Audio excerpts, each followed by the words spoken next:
Mama, can I ask you a question? Of course you can, my angel. What's on your mind? Mama, why is my skin colour different from my friends at school? I pause and I take a deep breath in. My darling, that is because you're special. That is because we are different. And as you grow older, I will tell you more. But for now, don't trouble that beautiful mind of yours. And as the school bell rings and all the children scurry through the walkways, I kiss my baby on the forehead and pray for another peaceful day. For is this how life should be? For is this how I have to raise my child? I have to tell her that she's different, that society bullies our kind, that the world is taught to treat us differently. Little did she know that her daughter already knew. Holding her teddy bear in one hand, embracing her heart with the other, down the hallways she walks, being stared up and down, laughed at every corner she turns, and pushed off of every park bench. She knew that she was different. Being left alone at lunchtime, no one wanting to pair up with her during class, everyone laughing at her weaves. Racism isn't learned, it's taught. And as she grew older, her teddy bear stood tall and proud, just like she did.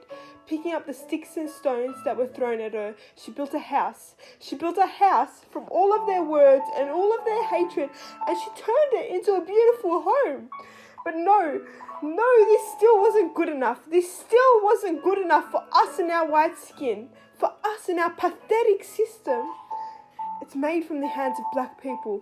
They're filthy and dirty. I can't imagine their house. Don't clap or smile. Be quiet and hide. They're dangerous. For these are the very words that are said to us when we were younger. Do you remember them? Or are you just too brainwashed that you forgot their kindness, their love, their respect for everyone they meet? Take a look around. History is being repeated over and over and over again. They weren't the ones who took our home. No, we took theirs. Do you remember? We took their world and built Australia. We disregarded their beliefs and their religions, and we caged them like wild animals. Oh wait, how about the Ku Klux Klan? How about them and their white masks of torment and torture? Do you remember? Or were your eyes closed then too? And as my daughter walks through life, she sees all the white picket fences around her. Although for her path is paved with dirt and rubble, not by choice, but by society. She faces an obstacle course in the workplace when everyone else is granted a playground. Every word that leaves her mouth she has to fight for. She fights so her lips don't get sealed again, so her co-workers don't mistake her for a wild animal and tramp on her by mistake, so the light can simply shine on her life. White privilege, everything is handed to us on a silver platter, from getting into university to being hired at that part-time or full-time job to the simple pleasure of not having to worry about money. Everything is handed to us.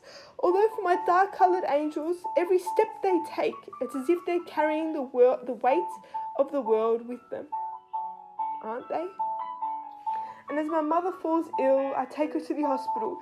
Please help my mother. She's dying. I pleaded for my mother's life, and all the nurse could say to me was, "We're sorry, there aren't enough beds at the moment." And as those words left her mouth, my mother turned to me and said, "My angel, it is okay. Remember, we are special. Now come on, my darling, let's go home."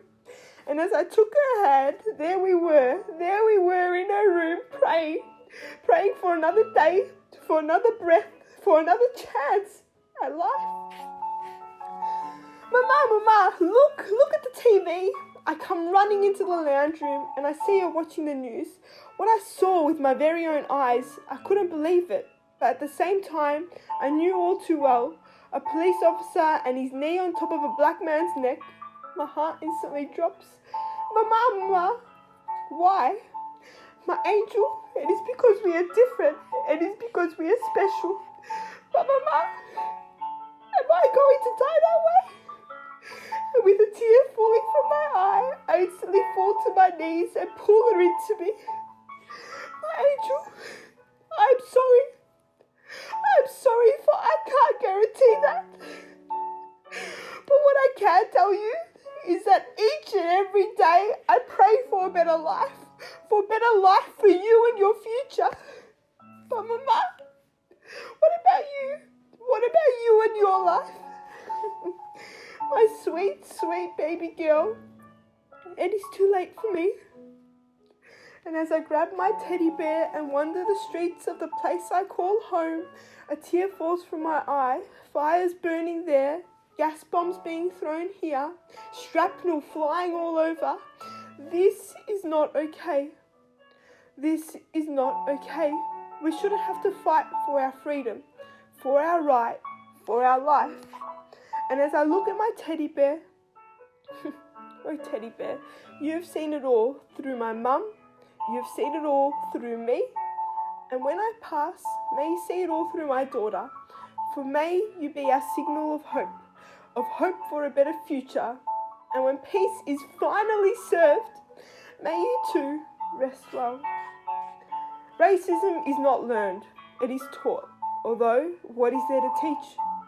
We all breathe the same air, we all speak with the same tongue, we all buried in the same soil, the same size grave, for we are no different. We are one, we are united, we, your fellow white community, we are with you until the end of time. I am not black, but I see you. I'm not black, but I hear you. I'm not black, but I mourn with you. I'm not black, but I will fight for you, and I will continue to fight for you until the time you and I are seen no differently. For I thank you. I thank you for being so patient. I thank you for opening my eyes. I thank you for liberating me through the love you hold in your bare hands. My fellow black angels, my fellow black community, my fellow black friends, I admire you, I salute you, and I am with you until the end of time.